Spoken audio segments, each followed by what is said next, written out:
Apa peristiwa menyeramkan dan tidak masuk akal yang pernah kamu alami? Pas aku umur 6 tahun aku melihara kucing namanya Booster. Sebenarnya si Booster ini kucing ayah tiriku. Tapi karena aku gak pernah melihara kucing sebelumnya. Jadi aku anggap dia kucing punyaku. Sejujurnya si Booster gak suka dielus sama dipeluk terus sama anak kecil. Jadi kelihatannya dia gak suka sama aku waktu itu. Dia pasti kabur terus setiap aku deketin.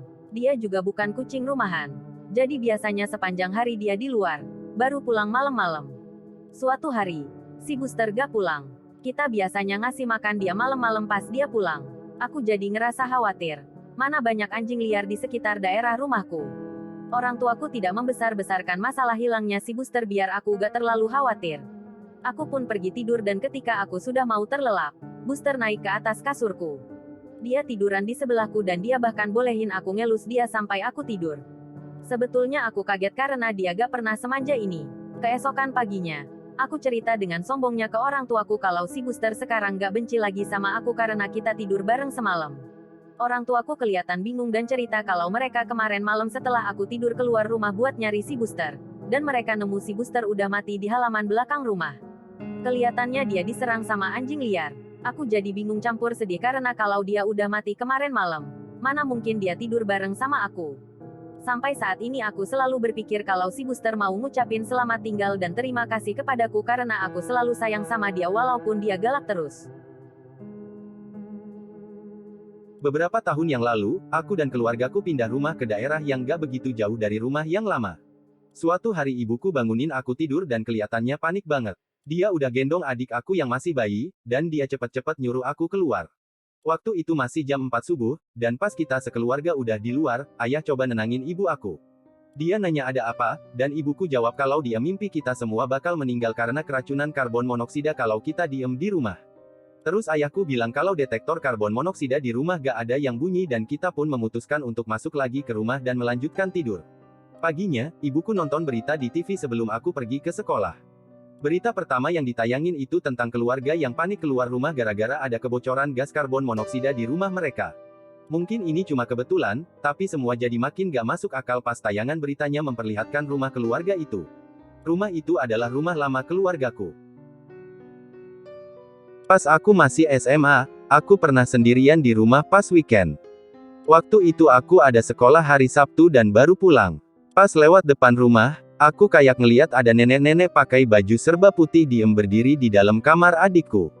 Aku nganggep paling cuma salah lihat, jadi aku cepet-cepet masuk ke rumah, terus cek kamar adik aku. Gak ada siapa-siapa. Akhirnya aku bodo amat aja, tapi tiba-tiba pas tengah malam tetanggaku nelpon kedengerannya panik sama ketakutan. Tetangga aku bilang dia lihat nenek-nenek mondar-mandir di dalam kamar adikku. Sampai sekarang aku masih gak tahu siapa itu, dan aku gak pernah lihat lagi nenek itu setelahnya. Jadi, aku waktu itu nginep di rumah tanteku di luar kota. Kamar sepupu aku kasurnya ada 2, jadi aku tidur di sana. Aku inget aku gak bisa tidur pulas dan ngerasa kesakitan di sekitar kaki aku. Aku pakai celana panjang pas tidur, tapi ada bekas cakaran di sekujur kakiku. Bentuknya kayak cakaran kucing. Tanteku ngobrak-abrik kasur yang aku tiduri, tapi dia gak nemu apa-apa. Tanteku juga ngeliat kayak ada bekas lebam di leherku, kelihatan bekas dicekik. Padahal di kamar cuma ada aku dan sepupuku. Peristiwa itu bikin aku takut dan aku gak pernah lagi mau pergi ke rumah tanteku. Aku lagi duduk santai di sofa sama pacarku, terus aku dengar suara orang bilang, "Aku sayang kamu." Pacarku bales, "Sayang kamu juga." Aku kebingungan bukan main karena aku gak bilang apa-apa. Aku ingat ngerasa ada getaran suara kayak orang ngomong, tapi bukan aku ataupun pacarku yang bikin suara itu. Rasanya bener-bener kayak ada yang ngomong di depan muka aku, tapi bener-bener gak kelihatan orangnya. Pas itu gak ada orang di luar ataupun di dalam ruangan selain kita berdua. Pengalaman itu bikin aku merinding sampai sekarang. Bertahun-tahun yang lalu, aku ngekos sama teman kampusku. Kita berdua main gitar dan ada ruangan khusus buat main gitar di kosan. Di ruangan itu ada cermin yang cukup besar nempel langsung ke dinding, cermin itu udah ada pas kita pindah ke situ. Suatu hari, aku pulang kampus dan di kosan gak ada temanku, padahal dia betah di kosan. Ya udah aku lanjut main gitar aja sendiri di ruangan khusus tadi. Tiba-tiba aku ngeliat dari refleksi cermin ada sesuatu di belakang aku, kelihatannya kayak segumpalan asap gelap. Tapi pas aku berbalik, asap itu gak ada. Karena takut, aku langsung berhenti main dan pergi keluar kosan. Aku pergi ke coffee shop dekat kosan buat nenangin diriku. Anehnya, ternyata temanku ada di coffee shop itu juga dan wajahnya kelihatan pucat. Dia cerita kalau dia ngeliat setan asap di kaca ruangan gitar pas dia di ruangan itu sebelum aku pulang. Waktu itu aku pernah mimpi buruk ada dua makhluk aneh yang narik paksa aku ke suatu tempat yang gelap. Aku bangun secara tiba-tiba dan gak sadar teriak kenceng. Gak lama setelah itu, ada telepon dari pacarku. Aku angkat teleponnya dan dia langsung cerita kalau dia abis dapat mimpi buruk dan kerasa nyata makanya dia nelpon aku. Ternyata, mimpi dia dan mimpi aku adalah mimpi yang sama persis. Cuma bedanya pacarku ngeliat aku ditarik sama dua makhluk tadi dari kejauhan. Pacarku tinggal jauh pas itu. Gak mungkin dia tahu kalau aku abis bangun karena mimpi buruk juga. Aku gak pernah tahu gimana bisa aku dan pacarku punya mimpi yang sama di saat yang bersamaan.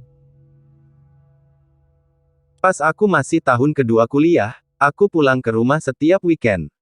Weekend ini aku nongkrong sama temen-temen SMA aku sampai malam. Kira-kira aku sampai rumah jam 3 pagian, dan begitu aku masuk rumah aku kunci pintu dan dengan hati-hati jalan ke kamarku karena rumah udah dalam keadaan gelap. Pas aku udah di depan pintu kamarku, aku dengar ibuku manggil namaku dari belakang. Aku cepet-cepet jawab sambil berbalik, tapi aku gak lihat ada siapa-siapa, cuma ruang tamu gelap yang kosong dan sepi. Bener-bener nyata kayak ibu aku suaranya sampai aku gak sadar jawab aja tadi. Besok paginya, aku cerita ke ibu aku kejadian semalam dan dia kelihatan bener-bener kaget. Aku bilang aja mungkin cuma halusinasi karena aku capek tengah malam, tapi sebenarnya aku masih nganggep itu suara nyata.